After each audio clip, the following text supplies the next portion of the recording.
Good morning mga kabahay. Wala pang tulog. Sinama problema ako kahapon sa nagpa-ultrasound si Mrs. sa dito sa malapit lang sa amin. This is sa public hospital. Kasi dapat 24 pa ultrasound siya sa PGH. Mismong PGH ang nag-cancel sa ano lang daw. 26 and then 29 balik. 26 ang ultrasound, 29 balik ulit kami doon sa PGH mismo. Nag-cancel. Dapat 10 November 10 saka November 14. Okay na sana kami. Ngayon nilipat nila, nag-text sa akin na lipat sa November 26 and then 29 yung ultrasound and then ang resulta. Sila mismo may hilakad, abot silang bagyo sa doon sa sinusuporta yung politiko kahit natalo, at least papasalamatan sila. Yan nga, ultrasound kami o siya. Nauna ako kasi may trabaho po sa panggabi siya, graveyard siya. So nauna ako doon. So para makapila, number 1 ako doon. Yun nga, habang inaantay ko siya, chat kami. No, nagbayad siya ng 900 unang ultrasound. So sa PGH, siguro libre kami o kalahati.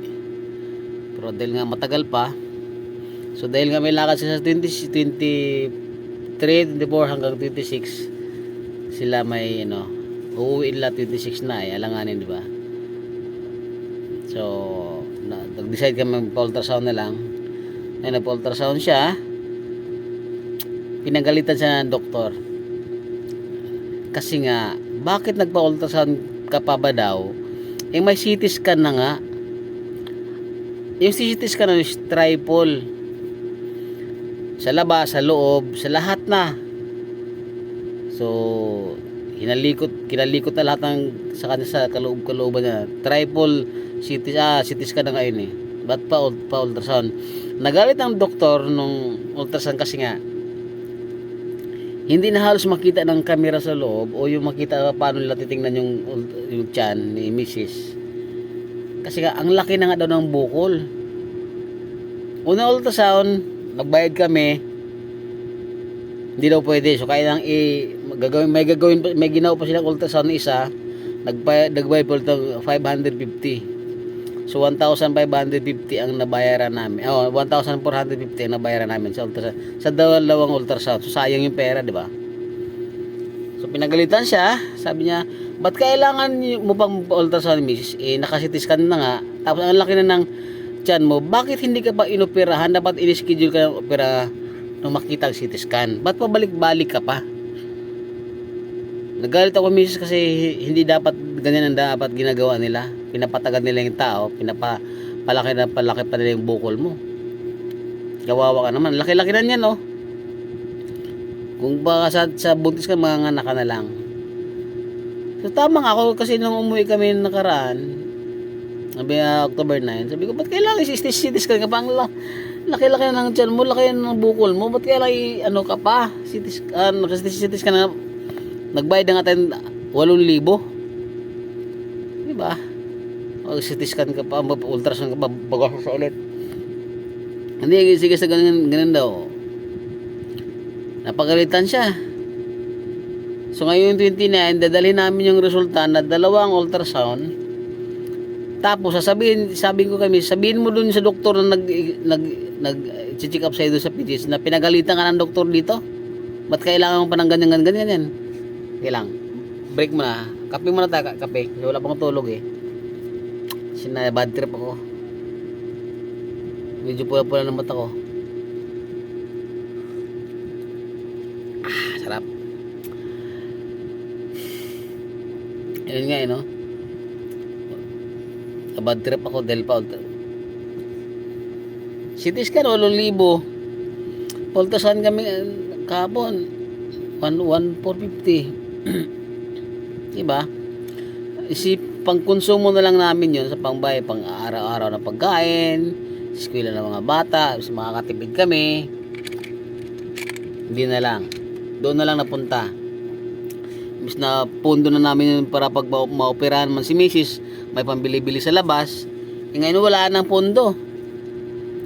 Kung operahan siya siguro December, January siguro. Kasi December na eh. Mahirap mag-opera December.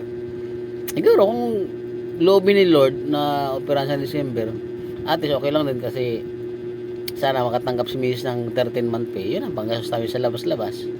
Magkano lang 13-month pay nila. Diba? So, yun nga, ulitin ko. Nagsayang kami ng pera. Kung tutuusin, sabi ng doktor, ulit na lang. Dalawang taon na. So, yun nga. So, mga kabahay, pray nyo kami, sama nyo kasi pray ninyo. Pasensya na sa vlog na to.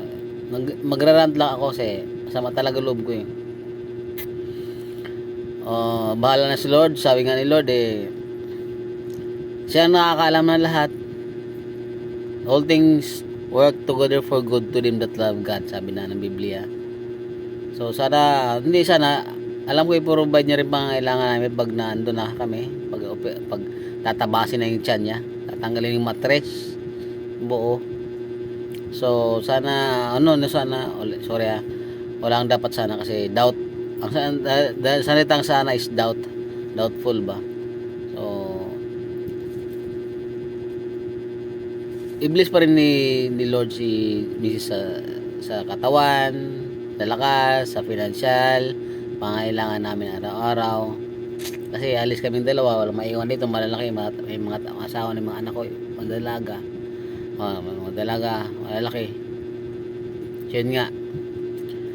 So yun lang shoutout nga pala sa mga OFW, sa mga bayaning buhay, sa mga men and women in uniform, sa mga doktor na nagpapagaling, sa mga teachers na naging pangalawang magulang ng aming mga anak, nagtuturo, nagsumikap na maturuan ng aming mga anak. Salamat sa inyo. I love you all. Sa mga mga sakit, pray lang tayo kay Lord. Sa may problema tayo sa mga bibigat na magaan man, pray lang tayo kay Lord ha. Huwag tayo wala ng pag-asa. Lahat si Lord ang bahala. Huwag nating sakupin ang kanyang kapangyarihan. Huwag nating hayaan na mga ibabaw ang utak ng paghihirap o kahirapan o ano ka ng demonyo ba, loobin ka ng demonyo. Huwag sana. Pasama tayo kay Lord kasi andyan siya lagi sa atin. Okay, thank you Lord. Yan lang mga kabay. Bye. Ito pa. Huling salita. Don't judge anybody or anyone. Only God can do. Bye-bye.